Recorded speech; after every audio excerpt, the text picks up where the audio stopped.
problems using slope-intercept form. So I sort of kind of pointed out the two numbers that you'll be replacing, obviously the m and the b.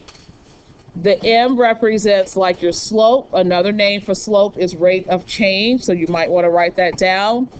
And b represents what remains constant in the problem, just like when we're doing y equals mxb for a linear problem. That's your y-intercept because it remains constant, it doesn't change. Okay, so here are the 5 steps. You can read those to yourself.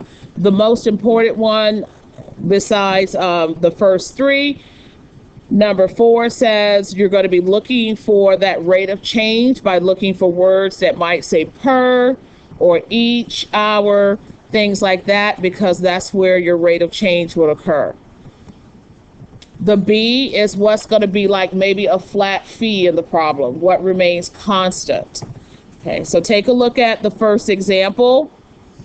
And I am going to ask, like in step 2, and that's why it's very important, guys, to actually write down and take good notes, because when I check your work, I'm going to look for how I modeled the problem and see if you did the same thing. A lot of you like to just, do the work and just give it an answer. I'm not just looking for the answer. I'm looking also for the process. So right here, it says you're going to write down, well, I'm going to say you're going to write it down. Here it doesn't say write it, but it says identify what y represents in the problem. So I'm going to show you what I mean by that.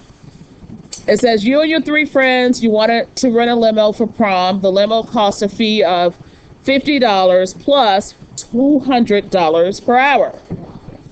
Actually, that's probably a decent price. They probably can be even higher than that.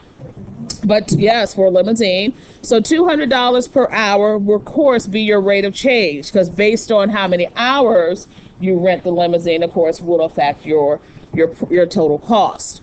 So write an equation for this situation in slope-intercept form. So obviously your rate of change, again, will be your 200.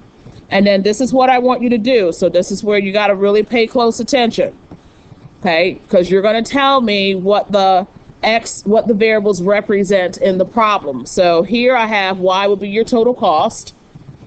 X will represent the number of hours. So I want to know what each variable in the problem represents. So again, just don't tell me y equals 200x plus 50.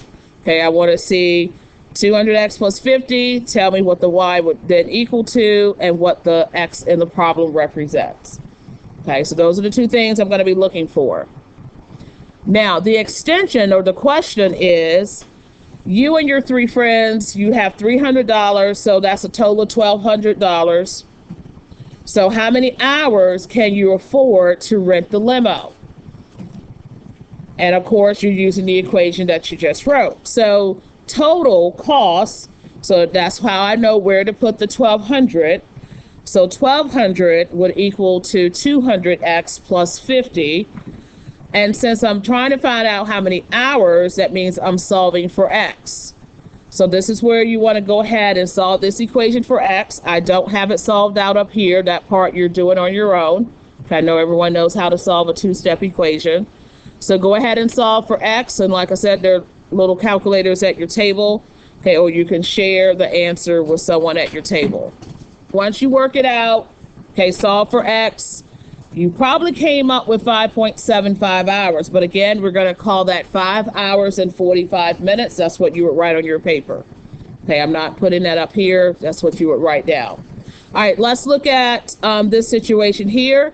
It says Joey's long distance service charges him a fee of 15 cents plus 6 cents each minute. Who can tell me which one is the rate of change? Yes. 6 cents each minute, okay? Because, of course, based on how many minutes, that can change. So, again, this is what you're going to write. You're going to write y equals the total cost. X would be the number of minutes. And I just changed the 6 cents to 0.06 and the 15 cents to 0.15. Okay, and again, make sure you have these 2 things written down as well as the equation. Okay, I'm modeling exactly what I want to see on your paper. So it says if Joey spent 23 minutes, so that's where I replace X with 23, talking to Phoebe, how much would the phone call cost?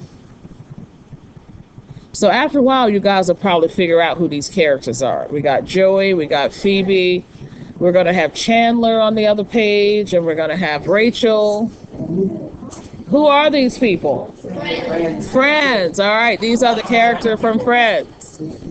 All right. Okay, so can someone tell me how much this would be? Who has the total cost for 23 minutes?